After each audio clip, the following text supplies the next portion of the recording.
সময়টা ছিল 2015 সাল। সবেমাত্র অনার্স প্রথম বর্ষে আমি নিজের হাত খরচ চালানোর জন্য একটা টিউশনি করতাম। ছাত্রের বাবা ছিল পুলিশ কর্মকর্তা।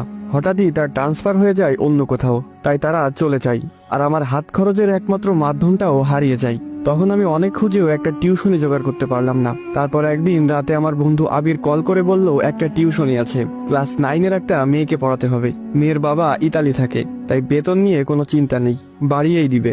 কিন্তু শর্ত হলো সপ্তাহে 2 দিন পড়াতে যেতে হবে, ঠিক রাত 11টা থেকে 2টা পর্যন্ত। এমন শর্ত শুনে আমি সাথে সাথেই না বলে দেই, কারণ রাত 11টা থেকে পড়াতে যাওয়া আমার পক্ষে সম্ভব না। সকালে আমার ক্লাস শুরু হয় 10টা বাজে, ঘুমাবো কখন এই সময় পড়াতে গেলে? কিন্তু তারপর আবির যা বললো তাতে আমার ঘুম হারাম হয়ে গেল। ও বলল 15,000 টাকা বেতন দিবে।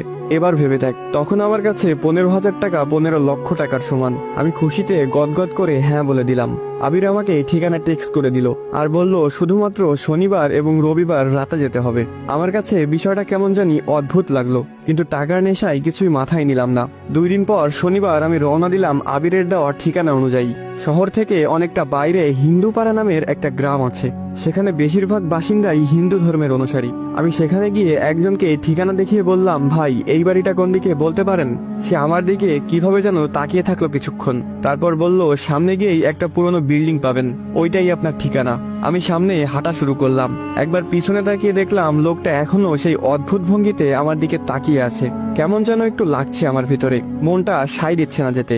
কিন্তু 15,000 টাকার কথা মনে পড়লেই আবার মন বদলে যায়। না, গিয়েই দেখি। একটা পুরনো বিল্ডিং এর সামনে এসে দাঁড়ালাম। হ্যাঁ, এটাই সেই ঠিকানা।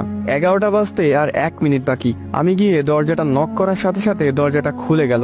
মনে হচ্ছে কেউ যেন আমার জন্য দরজার কাছেই দাঁড়িয়েছিল। দরজা ধাক্কা দিতেই খুলে গেল। হ্যাঁ করে একটা শব্দ হলো, কিন্তু সেখানে কেউ ছিল না। তাহলে দরজা খুললো কে? আমি কখনো ভূত প্রেত এসবে ভয় পেতাম না, অনেক দেখেছি জীবনে এসব। একটা কথা বুঝে গিয়েছিলাম, সেটা হলো তাদেরকে ভয় পেলেই তারা মাথায় চড়ে বসে। তাই নিজেকে খুব শান্ত করে বাসায় প্রবেশ করলাম। বাসার ভিতরটা কেমন যেন অন্যরকম দেখতে। প্রতিটা দেয়ালে আরবিতে কিছু লেখালেখি করা, অদ্ভুত অদ্ভুত ছোট পোকামাকড়ের দৃশ্য আঁকা। সবচেয়ে বড় কথা, বাসার ভিতরটা একদম নিস্তব্ধতায় ঘেরা, কোনো একটা ছোট শব্দ কানে আসছে না। একজন মধ্যবয়স্ক মহিলা একটা রুম থেকে হাসি মুখে বেরিয়ে এলেন। আমাকে বলল, তুমি নিশ্চয় গালিব, আবির তোমাকে পাঠিয়েছে।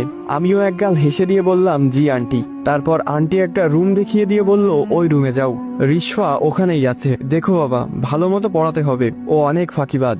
ও, তার মানে আমার ছাত্রীর নাম রিশফা? আমি বললাম, সেটা নিয়ে আপনি চিন্তা করবেন না আন্টি, আমি রিশফাকে ব্রিলিয়ান্ট স্টুডেন্ট বানিয়ে দিব।